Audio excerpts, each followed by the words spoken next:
Présentons le bilan au 28-02-2007 avant inventaire. Écoutez-moi bien, je le fais exprès. Avant inventaire, ça veut donc dire que les écritures du 28-02-2007 concernant l'inventaire n'ont pas été enregistrées. On est bien tous d'accord. Encore une fois, dans un bilan, comme dans un compte de résultats, ce qui apparaît, c'est le solde des comptes. On est tous d'accord? Donc ici, il s'agissait, j'ai dit, d'une immobilisation corporelle. Donc dans le bilan, sur la ligne IMO corporelle, à l'actif, 28-02-2007 avant inventaire, il y a le solde des comptes. Est-ce que vous êtes d'accord qu'ici, j'ai acheté l'immobilisation le 12 septembre 2006, d'accord, et l'inventaire a lieu, l'inventaire qui suit l'achat a lieu le 28-02-2007. Tout le monde est d'accord? C'est avant inventaire. Les écritures d'inventaire n'ont pas été passées. Je suppose implicitement ici que l'entreprise, 1, ne possédait pas d'autres IMO corporels avant d'avoir acheté celle-là, et 2, que, à la date d'inventaire, elle n'a pas cédé l'IMO qu'elle avait acheté le 28-02-2006. Donc en clair, ça veut dire qu'elle l'a toujours. Conséquence, dans la colonne brute pour l'année 2007, dans la colonne brute, il va y avoir le solde des comptes qui commence par 2 des IMO 20, 21, 20 pour les IMO incorporels, 21 pour les IMO corporels et 26 et 27 pour les IMO financières. On est d'accord, on verra plus tard les comptes 23 d'immobilisation en cours. D'accord. Donc ici, ça, c'est le solde des comptes de la classe 2, 20, 21. Est-ce que vous me suivez? Ici, donc, 50 000, ça correspond à quoi? Eh bien, au solde débiteur du compte 21 d'IMO corporel. Est-ce que tout le monde me suit? Dans cette colonne-là, il apparaît les amortissements et les dépréciations. Amortissement des IMO, dépréciation concernant les IMO. Donc, dans cette colonne-là, ce qui apparaîtra, ce sera, pour les amortissements, le solde des comptes 28.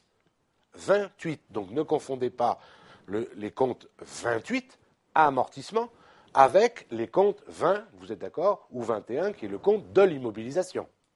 Et la valeur nette, comme je vous l'ai toujours dit, la valeur nette dans un bilan, il n'y a pas de numéro de compte. La valeur nette se calcule en faisant la valeur brute moins les amortissements et dépréciations. Est-ce qu'on est d'accord sur le principe? Conséquence, comme c'est avant inventaire, vous voyez, dans la colonne amortissement et dépréciation, ici, il n'y aura rien.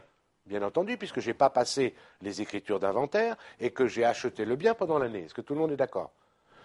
Remarquez ici, comme dans un vrai bilan, qu'il apparaît toujours le net de l'année précédente. D'accord? Donc vous voyez ici, on imagine que l'année dernière, comme je vous disais tout à l'heure, l'entreprise n'avait pas d'immobilisation corporelle, et donc le net, il n'y avait rien cette année. Est-ce que vous êtes d'accord?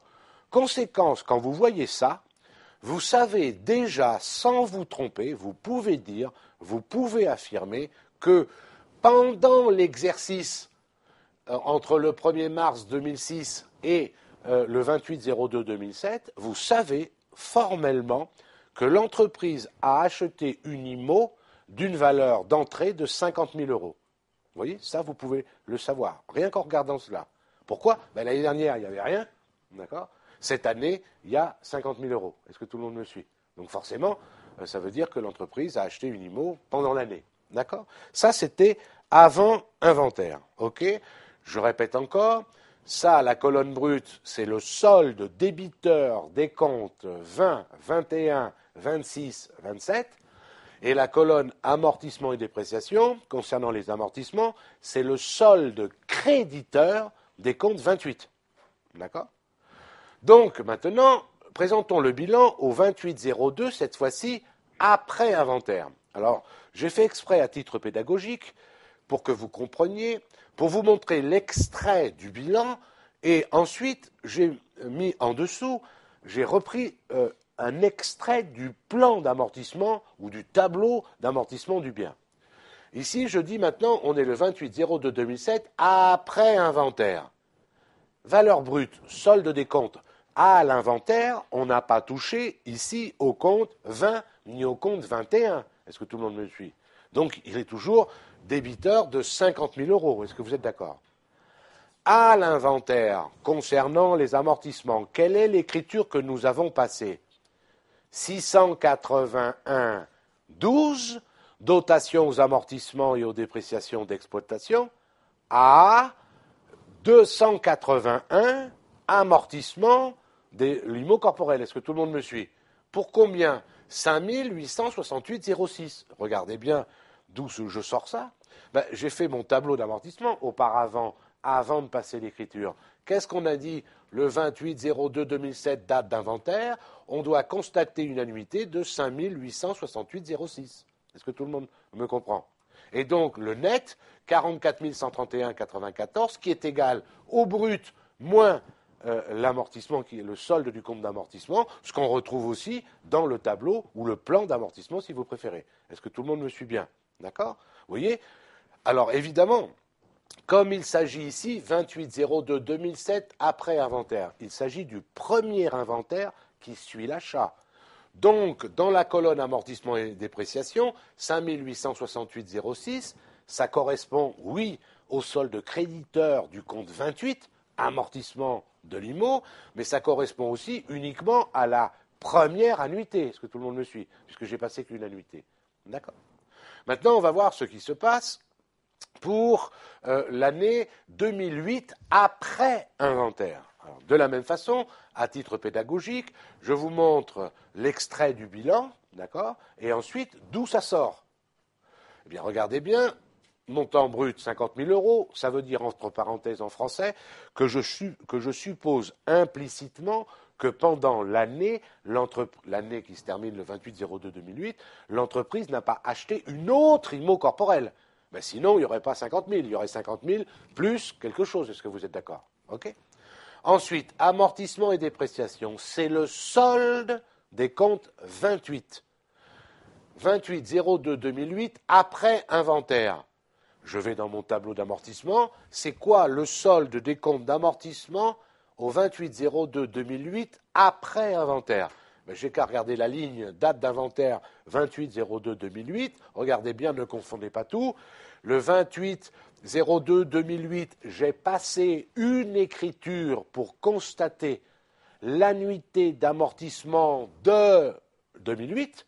Donc, ça veut dire ici que j'ai passé l'écriture 681,12 à 28 pour 12 500 euros. Est-ce que vous êtes d'accord? Conséquence, les annuités cumulées, autrement dit, le solde du compte 28, le 28-02-2008, il est bien de 18 368,06. Est-ce que tout le monde me comprend bien? D'accord? Vous voyez, dans la colonne amortissement et dépréciation d'un bilan, il n'y a pas à l'intérieur que la dotation aux amortissements qui a été faite au titre d'un exercice. C'est le solde des comptes. Donc l'année dernière, j'avais fait une annuité, j'avais doté l'annuité de 5 868,06. Cette année, je fais une annuité, j'enregistre une annuité de 12 500. Conséquence, après avoir passé la deuxième écriture, la deuxième annuité, j'ai un solde de 18 368,06. Conséquence, le net dans le bilan correspond bien sûr au net dans le tableau après avoir fait la deuxième ligne, c'est-à-dire la deuxième annuité d'amortissement. Donc le net, 31 631,94. Et regardez bien, vous voyez que là, vous avez aussi le net de l'année d'avant, 44 131,94. Est-ce que tout le monde me suit? Eh bien, écoutez bien. Est-ce que vous voyez que si je ne vous donne pas l'extrait ici du tableau d'amortissement en bas, mais vous n'avez que ça, c'est-à-dire que l'extrait du bilan au 28-02-2008 après inventaire, ça veut dire qu'en regardant cela, vous pouvez retrouver mécaniquement, algébriquement, quel a été le montant de l'annuité d'amortissement qui a été fait le 28-02-2008. Comment c'est possible? C'est très simple. C'est quoi le net de l'année dernière? Le net de l'année dernière, c'est la valeur d'entrée, d'accord, moins la somme des amortissements cumulés l'année dernière. C'est quoi le net de cette année? C'est la même définition. La valeur d'entrée moins la somme des amortissements cumulés qu'il y a eu cette année. Conséquence, la différence entre les deux nets, le net de l'année dernière, moins le net de cette année, arithmétiquement, algébriquement, c'est obligatoirement le montant de l'annuité qui a été faite cette année. Donc, vous voyez, on ne sait jamais de la façon dont un exemple peut être présenté.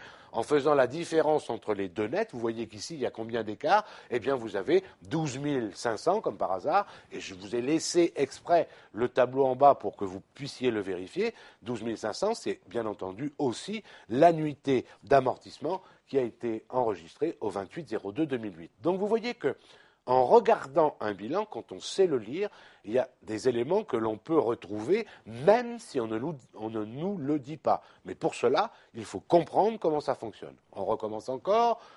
Le brut, la valeur d'entrée, amortissement et dépréciation, le solde des comptes. Et le net, c'est le brut moins le solde des comptes d'amortissement. Et le net, quand on fait la différence entre deux nets successifs, forcément, la différence, c'est l'annuité d'amortissement qui a été enregistrée au titre de l'exercice. On est d'accord sur le principe? Donc, là, c'était bien au 28/02/2008 après inventaire. Alors, bien sûr, vous allez voir que dans les cas pratiques, il faut s'entraîner parce qu'il y a des choses qui sont un petit peu plus délicates. Parce que, évidemment, les pièges, ils sont où? C'est que je peux vous dire, cette année, c'était comme ça, et puis vous dire, l'année d'après, ils ont acheté une autre IMO. Donc, évidemment, les soldes bougent. Non seulement la valeur d'entrée, mais les amortissements. L'année d'après, qu'est-ce qu'il y a l'année d'après? Il y a les amortissements de l'IMO qui avaient été achetés avant, plus l'amortissement de l'IMO qui a été acheté cette année. Est-ce que vous comprenez ce que je veux dire? Mais quand on comprend le principe, on arrive à décortiquer. D'accord? Alors, je voudrais également